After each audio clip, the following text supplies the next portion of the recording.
If I can make a deal with Iran, I'll be very happy if we're going to make your region and the world a safer place. But if Iran's leadership...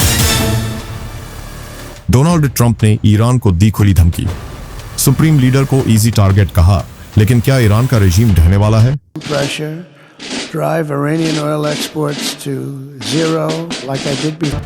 Trump की strategy, deal या destruction, दुनिया संस्था में इंतजार में। Israel के साथ मिलकर ईरान की न्यूक्लियर साइट्स पर अटैक, फोरू है अगला निशाना। US fighter jets middle east की ओर रवाना। क्या अमेरिका अब जंग में कूदेगा? क्या होगा मध्य पूर्व का भविष्य? जानने के लिए देखिए हमारा एक्सक्लूसिव एनालिसिस। डोनाल्ड ट्रंप की ईरान को खुली धमकी, क्या होगा मिडिल ईस्ट का भविष्य? नमस्ते दोस्तों, स्वागत है हमारे चैनल पर।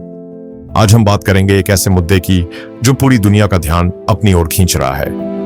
डोनाल्ड ट्रंप ने ईरान के सुप्रीम लीडर को खुली धमकी दी है और US fighter jets middle east की ओर रवाना हो चुके हैं। ईरान और इजराइल के बीच चल रही जंग में अब अमेरिका सीधे तौर पर शामिल हो सकता है। क्या ईरान का रेजिम ढहने की कगार पर है? क्या ट्रंप का ये अल्टीमेटम दुनिया को एक बड़े युद्ध की ओर ले जाएगा? आइए इस पूरे मामले का गहराई से एनालिसिस करते हैं। डोनाल्ड ट्रंप ने अपने सोशल मीडिया पोस्ट्स में ईरान के supreme leader Ayatollah Ali Khamenei को इजी टारगेट कहा। उन्होंने लिखा, हम अब भी उन्हें किल नहीं करेंगे, लेकिन हमारी पेशेंस खत्म हो रही है। ट्रंप ने साफ शब्दों में अनकंडीशनल सरेंडर की मांग की है। इसका मतलब है कि ईरान को बिना शर्त आत्मसमर्पण करना होगा, वरना यूएस मिलिट्री एक्शन ले सकता है। ट्रंप का ये रुख अचानक नहीं आया। पिछले कुछ दिनों से यूएस और इजराइल मिलकर ईरान के मिसाइल अटैक्स को रोक रहे हैं, लेकिन अब ट्रंप का टोन बदला है। उन्होंने कहा, हम सीज फायर नहीं चाहते, हम कुछ बेहतर चाहते हैं। फ्रेंच प्रेसिडेंट इमैनुअल मैक्रोन ने सीज फायर की बात की थी, लेकिन ट्रंप ने इसे सिरे से खारिज कर दिया। ट्रंप का ये अग्रेसिव स्टैंस क्या दर्शाता है? पहला, वो ईरान को मानसिक दबाव डालना चाहते हैं। दूसरा, वो अपने सपोर्टर्स को दिखाना चाहते हैं कि वो फॉरेन पॉलिसी में टफ हैं। लेकिन सवाल यह है कि क्या ट्रंप सिर्फ धमकी दे रहे हैं या सचमुच मिलिट्री एक्शन की तैयारी है? यूएस ने अपने केसी टैंकर एयरक्राफ्ट को यूरोप से मिडिल ईस्ट की ओर भेजा है। ये वो प्लेन्स हैं जो फाइटर जेट्स और बॉम्बर्स को हवा में फ्यूल देते हैं। मिलिट्री एक्सपर्ट्स का कहना है कि ये मूवमेंट्स हाईली अनयूजुअल हैं और ये इंटेंसिव कॉम्बैट ऑपरेशंस की प्रिपरेशन हो सकती है। इजराइल चाहता है कि यूएस अपने B-2 स्टील्थ बम्बर्स का इस्तेमाल करे। ये प्लेन ईरान के अंडरग्राउंड न्यूक्लियर साइट फोरू को नष्ट करने में सक्षम है। इसकी गहराई इतनी है कि केवल यूएस का मैसिव ऑर्डिनेंस पेनिट्रेटर बॉम्ब ही इसे डिस्ट्रॉय कर सकता है। यूएस का ये मिलिट्री बिल्डअप क्या संदेश देता है? ट्रंप एक तरफ ईरान न्यूक्लियर प्रोग्राम को खत्म करना चाहते हैं, दूसरी तरफ वो डील की बात भी करते हैं, लेकिन उनकी 10 दिन की डेडलाइन बिना किसी एग्रीमेंट के खत्म हो चुकी है। ट्रंप को लगता है कि ईरान उन्हें सीरियस नहीं ले रहा। ऐसे में मिलिट्री थ्रेट के जरिए वो ईरान को नेगोशिएशंस की मेज पर लाना चाहते हैं। लेकिन ये रणनीति कितनी खतरनाक है? अगर ईरान ने सरेंडर नहीं किया तो क्या यूएस और इजराइल मिलकर फुल स्केल वॉर शुरू कर देंगे? ईरान की राजधानी तेहरान में केओस का माहौल है। लाखों लोग शहर छोड़कर भाग रहे हैं। सड़कें जाम हैं, एटीएम्स में पैसे नहीं और पानी की सप्लाई बाधित है। इजरायली स्ट्राइक्स ने ईरान के न्यूक्लियर फैसिलिटीज, ऑयल डिपोज और मिलिट्री बेसिस को निशाना बनाया है। ईरानियन स्टेट टीवी का दावा है कि इजराइल ने देश में ड्रोन फैक्ट्रीज तक बना ली हैं। तेहरान के एक रेजिडेंट ने कहा, मैं इस्लामिक रिपब्लिक से नफरत करता हूं, लेकिन मैं अपनी सिटी नहीं छोड़ूंगा।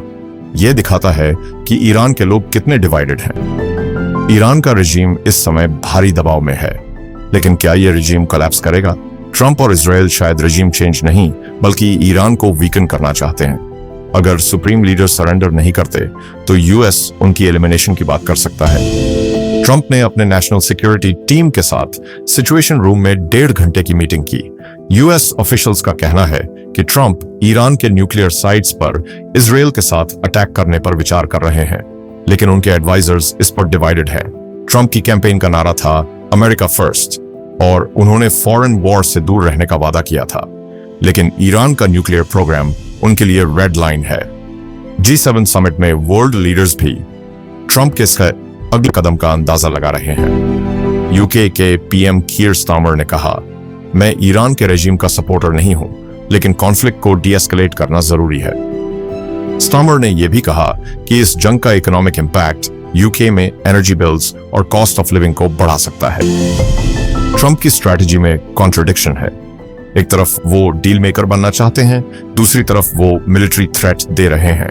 उनका मानना है कि ईरान न्यूक्लियर वेपन के करीब है और वो इसे रोकना चाहते हैं, लेकिन अगर यूएस इस जंग में कूदता है तो वाइडर कॉन्फ्लिक्ट का खतरा है।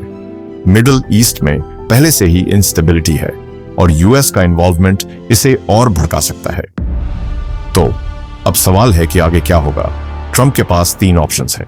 मिलिट्री स्ट्राइक, यूएस और इजराइल मिलकर ईरान के न्यूक्लियर साइट्स, खासकर फोरू को नष्ट कर सकते हैं। डिप्लोमेसी, ट्रंप अपने एनवॉय स्टीव विटकॉफ को ईरान से टॉक्स के लिए भेज सकते हैं।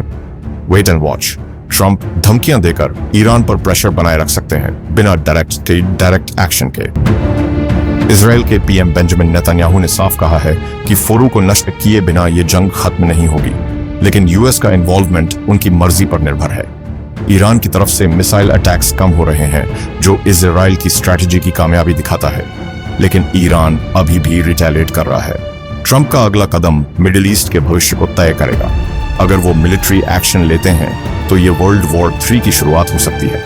अगर वो डिप्लोमेसी चुनते हैं तो ईरान को न्यूक्लियर प्रोग्राम छोड़ना होगा, लेकिन ईरान का रेजिम सरेंडर को अपनी हार मानेगा, ये मुश्किल है। दोस्तों, डोनाल्ड ट्रंप की धमकियों ने ईरान और मिडिल ईस्ट को युद्ध के मुहाने पर ला खड़ा किया है।